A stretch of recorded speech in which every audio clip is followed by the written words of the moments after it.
어제보단 낫습니다. 생각보다 반등 빨리 나왔네요. 그래서 오늘 전문가들이 주목하는 두 가지 매매 전략 살펴봤더니 첫 번째, 과대 낙폭을 노린 단기 반등 종목 정도, 그리고 두 번째, 이 강한 종목이 계속 가는 시장이다 보니까 달리는 말에 올라타자라고 이야기를 하더라고요.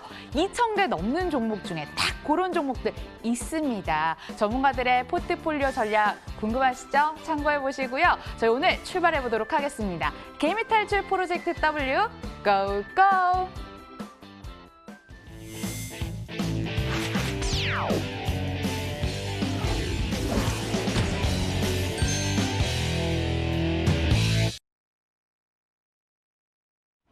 주식시장도 아는 만큼 보인다고 했습니다. 잘 알도록 도와주시는 MTNW 최영동 전문가 함께 해보죠. 안녕하세요. 예, 안녕하십니까. 오늘도 포트인 종목이냐, 포트 아웃 종목이냐 전략 확실하게 얘기해 주시고요. 첫 번째 종목부터 함께 만나보도록 하겠습니다. 자, 첫 번째 종목은 바로 요겁니다. 건설주들이 분양가 상한제 우려에 계속 맥을 못 추리고 있지만 실적 좋은 종목들은 괜찮다라고 이야기를 많이 하더라고요. 그런데 어떻게 해요? KCC는 2분기 실적도 안 좋을 것으로 이야기가 되고 있습니다. 오늘 신저가 찍었으니까 진짜 싸게 살 기회이긴 한데 싼 게 매력일까요? 싼 게 비지떡일까요? 전문가님, 예. 싸긴 한데 전문가님 같으면 사시겠어요? 예, 그렇습니다. 참 어려운 질문 중에 하나죠. 사실은 뭐 주가가 가장 저렴할 때 사는 게 사실은 주가가 올라갈 수 있을 때 수익 실현시킬 수 있는 가장 좋은 방법이라고 생각이 좀 드는데, 그럼에도 불구하고 좀 확인을 하셔야 될 부분들이 없잖아 좀 있습니다. 쉽게 말씀드려서 실적이라는 부분들 저희가 지금 체크를 하셔야 될 것 같은데, 일단은 KCC 오늘 상당히 좀 의미 있게 하락세가 좀 진행이 되고 있습니다. 지수에 대한 움직임들은 반등세가 좀 이어지고 있지만 KCC 같은 경우는 직전 저점을 하향시키는 좀 안 좋은 흐름도 좀 보여주고 있는데요. 자, 일단은 2분기 실적에 대한 예측치들이 그렇게 썩 좋은 상황들은 좀 아닌 것 같습니다. 2분기 매출액 한 8,800억 정도 예상을 하고 있는 상황들이고, 영업이익 자체도 마찬가지로 480억 정도를 예상을 하고 있는데, 이게 전년 동기 대비 매출액 같은 경우는 12% 감소세를 예상을 하고 있는 상황들이고요. 영업이익 같은 경우도 40%가 넘는 하락세가 좀 진행이 되고 있는 그런 이제 예상치들이 좀 나오고 있는 상황들이기 때문에 그러한 부분들이 주가에 좀 투영이 되고 있지 않나라는 말씀드릴 수가 있을 것 같고요. 그 안에 있는 내용들은 우리 앵커님께서 말씀하셨듯이 아파트 입주 물량에 대한 감소 부분들이 3분기뿐만 아니고 하반기에도 이어질 가능성이 상당히 높다라는 부분들이 좀 우려감들이 좀 표출이 되고 있다고 보시면 좋을 것 같습니다.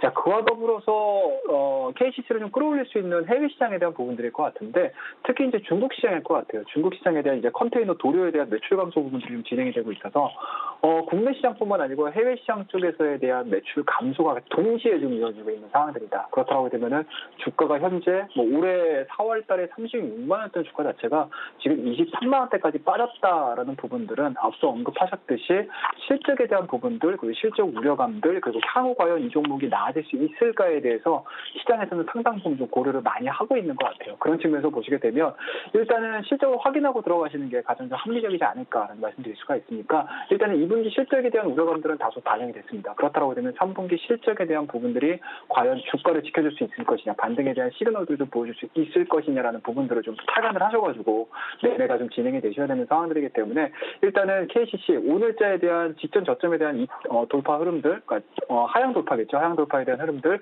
그리고 2분기 실적에 대한 우려감 부분들, 그리고 최근 들어서 수급도 마찬가지로 외국인들이 계속적으로 매수가 좀 들어오고는 있지만 여기서 늘어나는 개념들이 아닌 것 같아요. 그와 더불어서 이제 기관 쪽에 대한 매도세도 계속적으로 좀 이어지고 있는 상황들이기 때문에 지금 KCC에 대한 의견 자체는 포트 아웃에 대한 의견을 좀 제시해드리고요. 그래도 나는 KCC에 대해서 관심을 좀 가져보겠어라고 하시는 분들 같은 경우는 3분기 실적에 대한 확인 과정을 거친 이후에 그때서부터는 좀 관심을 좀 가져보자는 의견 제시해드릴 테니까, 오늘 KCC에 대한 의견 자체는 포트 아웃에 대한 의견 제시해드리도록 하겠습니다.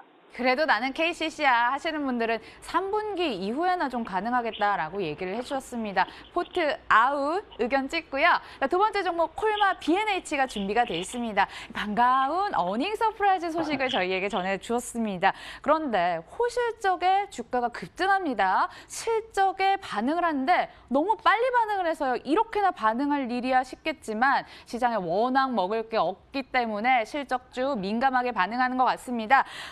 어제 장막판 뒷심을 발휘하면서 끌어올리더니 오늘 갭상승했고요. 15%까지 장중에 급등을 했습니다. 외국인의 매수도 이어지는 중인데 전문가님, 호실적 기대감은 하반기에 또 유효합니까? 예, 그렇습니다. 자, 앞서 이제 KCC하고 좀 비교를 해서 보셔야 될 것 같은데, KCC는 이미 실적에 대해서 우려감들이 주가에 좀 반영이 됐습니다. 그럼에도 불구하고 하반기에 대한 기대치가 적다 보니까 주가가 좀 밀리는 상황들인데, 이 콜마 BH 같은 경우는 호실적을 발표해준 이후에 오늘 같은 경우는 갭상승을 좀 보여주고 11%에 대한 급등세를 좀 보여주고 있습니다. 자, 그렇다고 하게 되면 KCC하고는 완전히 180도 정반대되는 흐름들을 좀 보여주고 있다고 보시면 좋을 것 같은데요.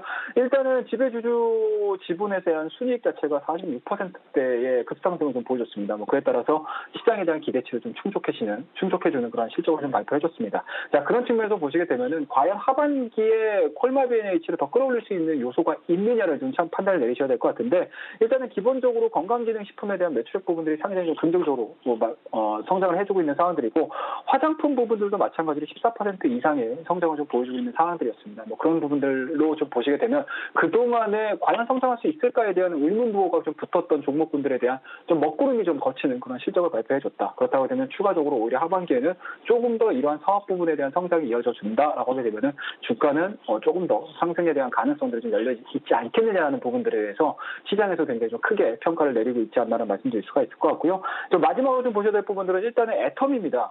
건강식품의 브랜드죠. 애터미에 대한 이제 적극적인 해외 진출에 대한 기대감들일 것 같은데, 이러한 부분들이 중국 시장 쪽에서 조금 더 이어져 준다라고 하게 되면은 주가에 대한 움직임들은 추가적으로 상승 가능성이 있지 않겠느냐는 관점 말씀을 드릴 수가 있을 것 같고요. 뭐 오늘 변동성을 좀 보여주고 있긴 합니다. 120에서에 대한 돌파 흐름들이 좀 나오면서 윗꼬리가 좀 달리긴 했지만 거래량들이 상당히 좀 많이 붙어 있는 상황들이고요. 그리고 최근에 보여줬던 고점이라고 할 수 있겠죠. 6월달, 7월달에 보여줬던 고점이라고 할 수 있는 27,000원대를 오늘 종가상으로 상승 흐름들을 좀 보여준다라고 하게 되면은 뭐 개인적으로는 추가적인 상승 흐름들까지 엿볼 수 있지 않겠느냐라는 말씀을 드릴 수가 있으니까, 2분기 실적에 대해서 굉장히 좀 좋은 성적들을 좀 보여준 종목군들 같은 경우는 하반기에도 이어질 가능성이 상당히 높다라고 포커스를 맞추시면서 대응을 하셔야 되는 그런 투자 전략을 지금 제시해 드릴 테니까, 이 콜마 BNH 같은 경우는 KCC하고는 180도 다른 분석이 좀 필요한 종목이다라는 거 말씀 좀 드리면서, 이 종목에 대한 의견 자체는 포트인에 대한 최종 결론 말씀 좀 드리도록 하겠습니다. 실적 개선을 즐기십시오. 포트인 전략 확인을 해봤고요. 세 번째 종목 현대모비스 준비가 돼 있습니다. 그런가 하면 외국인의 러브콜이 7월 초부터 줄줄이 이어지고 있습니다. 내수에 힘입은 호실적 효과 때문인데요. 호실적 효과 계속 이어지고 있죠. 증권사들도 우호적으로 보고 있습니다. 목표가 일일이 상향 조정 확인을 해볼 수 있고요. 의견으로는 퍼스트 티어 부품사로 도약 중이다. 성장 사이클 시작이다. 반가운 건 또 중국 부진을 만회했다라는 점까지 확인을 해볼 수 있습니다. 전문가님. 예. 주가는 연고점 부근이긴 한데요. 달리는 말에 올라타도 될까요? 예, 그렇습니다. 우리 앵커님께서 말씀하셨듯이 일단은 오늘 세 종목 정도를 다 말씀 좀 드렸을 때 가장 좀 합리적으로 접근할 수 있는 종목이지 않겠느냐는 말씀드릴 수가 있을 것 같고요. 우리 앵커님께서 말씀하셨듯이 달리는 말에 올라탈 수 있는 대표적인 종목이라고 말씀 좀 드리도록 하겠습니다. 자, 일단 이번 동사도 마찬가지로 2분기 실적에 대한 부분들이 상당히 좀 좋게 나왔습니다. 뭐 매출액 같은 경우는 6%대에 대한 성장을 좀 보여줬고, 영업이익 같은 경우는 18%의 높은 성장세를 좀 보여줬던 부분들이 좀 있기 때문에 주가도 마찬가지로 그에 합당한 그런 상승 흐름들을 좀 보여주고 있습니다. 완전히 뭐 지수하고는 다른 움직임들을 좀 보여주고 있다라고 보시면 좋을 것 같아요. 지수가 변동성을 좀 보여주면서 유동을 친다라고 하게 되면 오히려 현대모비스 같은 경우는 5일선, 21선 차례대로 정배열을 만들어내주면서 오히려 이격 자체를 좀 벌려내주는 그런 흐름들을 좀 보여주고 있는 상황들이기 때문에 기술적으로는 상당히 좀 의미 있는 상승세를 좀 보여주고 있다라고 보시면 좋을 것 같습니다. 자, 그와 더불어서 하반기에도 좀 기대를 해볼 수 있는 부분들은 일단은 부품 제조에 대한 부분들일 것 같아요. 뭐 계속적으로 증가가 되고 있는 상황들이고, 뭐 ASP가 좀 높은 SUV에 대한 부품 공급 자체가 상당 부분 증가가 되고 있는 상황들이고, 전방 산업에 대한 부분들 속에서도 SUV에 대한 매출 자체가 좀 증가가 되고 있는 상황들이기 때문에 그러한 부분들에 대한 기조적인 부분들이 계속 이어져진다라고 하게 되면은 뭐 주요 부품사라고 할 수 있는 현대모비스에 대한 수요 자체, 그리고 실적 자체, 그리고 영업이익 자체도 증가될 가능성이 상당히 높다. 그런 측면에서 보시게 되면 최근에 보여주고 있는 지수하고는 완전히 180도 다른 움직임들을 보여준다라는 부분들은 그만큼 시장에 대한 관심도가 좀 높지 않겠느냐라는 말씀드릴 수가 있을 것 같고요. 뭐 수급적인 부분들을 좀 보시게 되면 굉장히 좀 놀라운 흐름들을 좀 보실 수가 있으실 것 같아요. 뭐 외국인들이 뭐 연일 뭐 한 차례의 매도도 없이 계속적인 매수세가 유입이 되고 있는 상황들이고, 기관들 같은 경우도 지금서부터는 더 차분하게 매수가 좀 들어오고 있는 상황들이기 때문에 메이저 수급에 대한 이탈이 없다라는 가정을 저희가 해본다라고 하게 되면은 주가는 여기서 스탑이 걸릴 게 아니고 오히려 계속적으로 좀 튀어 올라갈 수 있는 상승에 대한 추세 자체가 이어질 가능성이 상당히 높은 대표적인 종목이라고 말씀드릴 수가 있으니까요. 오늘 최종적으로 마지막 종목이라고 할 수 있겠죠. 현대모비스에 대한 의견 자체는 포트인에 대한 의견을 제시해드리면서 마무리 짓도록 하겠습니다. 추가 랠리도 기대할 시점이라고 현대모비스 얘기를 해주셨습니다. 그럼 오늘 급등하는 종목 하나, 추세 살아있는 종목 하나 이렇게 해서 포트인 전략 세워봤고요. 전문가님, 우리 다음 주에 뵐 때는 시장 좋을 때 봬요. 고생 많으셨습니다. 알겠습니다. 고맙습니다. 예, 감사합니다.